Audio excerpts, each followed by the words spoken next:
नारद जी ने गणेश पूजन किया है, वहाँ गणेश जी की आराधना की है। और यही कथा सीधा का सीधा गणेश पुराण में भी मिलती है कि नारद जी ने क्या चढ़ाया।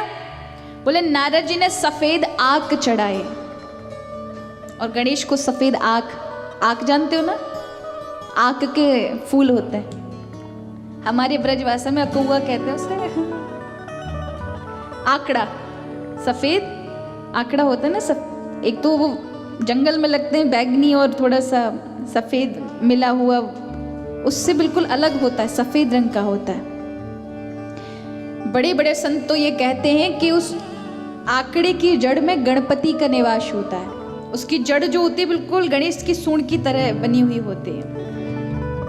अगर मिल जाए तो बहुत बढ़िया है, नहीं तो कृपा करके वृक्ष को हानि मत पहुंचाइएगा। कई बार लोग अपने स्वार्थ के लिए पेड़ों को ही उखाड़ देते हैं महाराज, कहीं तो गणेश जी मिलेंगे। ये गलत है। अगर वो स्वतः ही अपना स्वरूप से बाहर हो जाए तब आप सूखे वृक्ष को निकालें और उसे गणेश रूप में स्थापित कर सकते हैं। लेकिन यहां पर वर्णन आता है कि नारद जी ने ध्रुवा दल से, दूब बहुत प्रिय है और दूब का बड़ा महत्व है गणेश पुराण के अंदर। कभी मौका लगा तो गणेश पुराण भी सुनाएंगे। गणेश पुराण में एक दूब से कितने लोगों का अहंकार गणपति ने समाप्त कर दिया था। एक दूब पलने में रखा गया, इंद्रलोक तुल गया, सारे देवता तुल गए, पर उस दूब की बराबरी नहीं कर पाए। और वो दूब कितनी प्रिय है गणेश भगवान को। और कोई 32 दूब जानते हो, ध्रुवादल, गांठ वाला लंबा ध्रुवादल लें और उसकी 32 दूब एक जगह पोटली जैसी बांध करके और फिर वो गणपति को चढ़ाएं तो आपकी इच्छा की पूर्ति कर देते हैं। अब हमारे महाराष्ट्र में गणपति उत्सव बहुत मनाते हैं और गणपति प्रथम पूज्य हैं। और आपको शायद पता है कि नहीं पता, गणेश जी की उत्पत्ति भले ही पार्वती जी ने अपने शरीर के मैल से, हल्दी से भले ही की हो, लेकिन गणपति की उत्पत्ति सृष्टि के आरंभ से है। गणपति आदि देव है। जब सृष्टि को बनाने के लिए विघ्न उपस्थित हो रहा था तब गणपति की उत्पत्ति कराई गई है। इसलिए गणपति महादेव का स्वरूप है, पूर्व से है। महादेव का जब ब्याह हो रहा था पार्वती के संग तब भी तो गणपति पूजा थी। अब बेटे की पहले पूजा हो रही है, हमारा बेटा बाद में आ रहा है, ये समझ आ रहा है। गणपति पूर्व से गणेश पुराण में आपको पता चलेगा और कथा शिव महापुराण के अंतर्गत भी है। विघ्न अत्यधिक फैल रहे थे तब गणों की ऊपर विनायक का जन्म हुआ था, जो विघ्नों को नाश करने के लिए बने थे।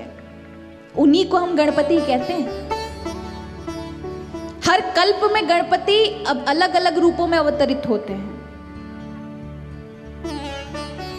तो यहां गणपति जी की पूजा की है। गणपति जी प्रसन्न हो गए, कहने लगे चला तो जाऊंगा साथ में, लेकिन अंदर प्रवेश नहीं करूंगा, माँ पिताजी ने आदेश दिया है। नारद जी कहते बस नगरी तक का पता बता दो। सो गणपति जी नारद जी को साथ लेकर के काशी जाते हैं। इसलिए आज भी विश्वनाथ के दरवाजे पर गणपति विराजमान है, जिनको हम कहते हैं ढूंढी नाथ। क्या कहते हैं? ढूंढ ढूंढ कर के आए थे ना महाराज। तो दरवाजे पे दर्शन मिलेगा आपको, जब भी जाओ काशी दरवाजे पर ढूंढी नाथ का दर्शन आपको गणपति का मिलेगा। एक एक चीज चढ़ाओ जाकर के, आप काशी में चढ़ाओ तो बहुत बड़ी बात है। अगर ये भी ना हो तो ऐसा नहीं कि काशी में जाने के बाद ही शिव जी साक्षात प्रसन्न होंगे। बोले भैया घर में भी पूजा अर्चना करोगे ना तो प्रसन्न हो जाऊंगा। ऐसी कौन सी जगह ऐसी है जहाँ शिव अलग है? कहीं ऐसी जगह पर हो कि आपके पास शिवलिंग दिखाई ना पड़े तो अंगूठा हाथ का बना लीजिए और अंगूठे पे ही जल चढ़ा लीजिए तो साक्षात शिव को प्राप्त होता है। अरे इतनी सुविधा कहीं मिलेगी क्या? भोलेनाथ से दयालु और कौन होगा? जल के चढ़ाए जमलोक से उबार लेक, चंदन चढ़ाए चक्रवर्ती कर देत है, चावल चढ़ाए नाथ 14 भुवन देत, दूब के चढ़ाए पाप नाश कर देत है, दूब के चढ़ाए पाप नाश कर देत है, भांग और धतूर के चढ़ाए शिवलोक देत, बिल्व के चढ़ाए नाथ सिद्ध कर देत है, बिल्व के चढ़ाए नाथ सिद्ध कर देत है, सिद्धि प्रदान कर देते हैं जो बिल्व पत्र चढ़ाए प्रतिदिन। हर हर कहत हरत है सभी क्लेश, गाल के बजाय से निहाल कर देत है, गाल के बजाय ते निहाल कर देत। तो जरा बजा लीजिए, कैसे गाल बजाओगे?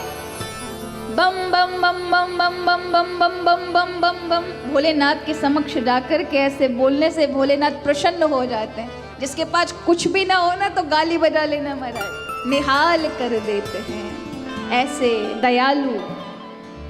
दर्श किए ते दुख दरिद्र टलट पाए, परस किए से पाप पुंज हर लेत है, अक्षत के चढ़ावे से अक्षय लोक दान करे, दीप के चढ़ाए से द्वीपपति होत है। कुबेर ने दीपक जलाए थे इसलिए कुबेर बन गए। जितनी महिमा कहें भोलेनाथ की, अरे जब वो ऐसा इतना बड़ा बड़ा सभी को दे सकते हैं तो तुम्हारी तो बहुत छोटी याचनाएं हैं महाराज। इसलिए भोलेनाथ के चरण पकड़ लीजिए। सूत जी महाराज कहते हैं, ऋषियों जो ये परंपरा में मुझे प्राप्त हुआ है, सबसे बड़े महासाधन इस पूरे शिव महापुराण के अंदर 3 हैं जो मैं आपको बताने जा रही हूं। एक होता है साधन, एक होते हैं महासाधन, एक होता है प्रसाद, एक होता है महाप्रसाद। इनमें बड़ा अंतर होता है। ये समझिए सार है शिव महापुराण का। सूत जी महाराज ये महासाधन बताते हैं कि जो ये 3 महासाधन करता है उससे शिव प्राप्त हो जाता है, वो शिवमय बन जाता है, उसे जीवन में कुछ प्राप्त नहीं करने जैसा होता। वो 3 महासाधन क्या हैं? सूत जी महाराज कहते हैं कि ये कथा नंदीश्वर से शनकादिक ऋषियों ने सुनी, और शनकादिक ऋषियों ने शिव तत्व को समझा और उन्होंने व्यास जी के कल्याण के लिए वो बात कही, वो 3 साधन बताए। और क्योंकि मैं व्यास जी का शिष्य हूं ऋषियों, इसलिए मुझ सूत को वह व्यास जी के द्वारा प्राप्त हुई। और वो 3 साधन हैं भोलेनाथ के। श्रोत्रेण श्रवणम तस्य, वचसा कीर्तनम तथा, मनसा मननम तस्य, वचसा कीर्तनम तथा। पहला, मन से भोलेनाथ का मनन करे कि मैं शिव हूँ, मैं शिव का हूँ, शिव का ही था और शिव का ही रहूंगा। मनन कर ले, दृढ़ निश्चय कर ले मन में, शिव का मनन करें, मैं शिव का हूँ। दूसरा, शिव के गुणों को श्रवण करें, सुनना, शिव कथा सुनना। तीसरा, अपनी वाणी से शिव गुणगान करें, शिव को गाएं, कीर्तन करें। और यही 3 साधन आपको हर जगह मिलेंगे। आप भागवत कथा श्रवण करने जाएं तो भागवत में भी यही है। अगर कृष्ण को पाना है इस कलयुग में, महासाधन है कीर्तन करो, कीर्तन सुनो, कथा सुनो और मन में धारण करो। अब कई बार लोग कथा तो श्रवण करते हैं, लेकिन कथा का यदि मनन चिंतन ना हुआ तो कथा का प्रभाव उतना नहीं रहेगा जितना आपको मिलना चाहिए। आपने क्या सुना? अगर प्रतिदिन का कुछ क्षण का भी आपको चिंतन रहा, याद रह गया और आपने उस पर 2 बार मनन कर लिया, तो ये कहते कथा पर मनन करना। उसी प्रकार प्रभु के प्रति मनन करना। मैं शिव का हूं, शिव मेरे हैं, प्रभु मुझसे अलग नहीं है, ऐसा भाव रखना। ये तीनों एक जगह कैसे मिलेंगे? तो कहा सत्संग से प्राप्त होंगे। जब आप सत्संग श्रवण करेंगे तो कथाएं भी मिलेंगी, प्रभु का मनन भी होगा और साथ में प्रभु का कीर्तन भी होगा। ये तीनों एक जगह उपस्थित होंगे केवल सत्संग के माध्यम से। और सत्संग जो है वो एक ऐसी चीज है महाराज कि जीवन के अवगुणों को दर्शन कराती है और भक्ति को निरंतर बढ़ाती है। सत्संग औषधि है। आप चाहे अपने आप को भक्ति में, ज्ञान में, कर्म करके अपने आप को सोचे कि नहीं मैं बिना सत्संग की भक्ति में आगे बढ़ जाऊंगा, ज्ञान मार्ग में आगे बढ़ जाऊंगा, नहीं बढ़ सकते आप। चाहे आप अपने घर में कितनी भी सफाई कर लें, कचरे को पहुंचने में देर नहीं लगेगी। लगती है क्या? आप घर को सुंदर साफ करके 4 दिन के लिए बाहर चले जाइए, फिर भी धूल के कण कहीं ना कहीं सूक्ष्म मार्ग से प्रवेश कर जाएंगे घर के अंदर। विश्वास नहीं है? घर की तिजोरी के अंदर जाना और जब वहां पर हल्का सा हाथ का टच करोगे ना, जहां पैसे रखते हैं वहां भी आपको रज के कण मिल जाएंगे। वहां धूल पहुंचाने कौन गया था? तो उससे भी सूक्ष्म तो ये वासना के विकार हैं जो मन के अंदर कब के घर कर चुके होते हैं, और वो सत्संग से, कीर्तन से, मनन से जाते हैं। तो यहां मनन का बताया।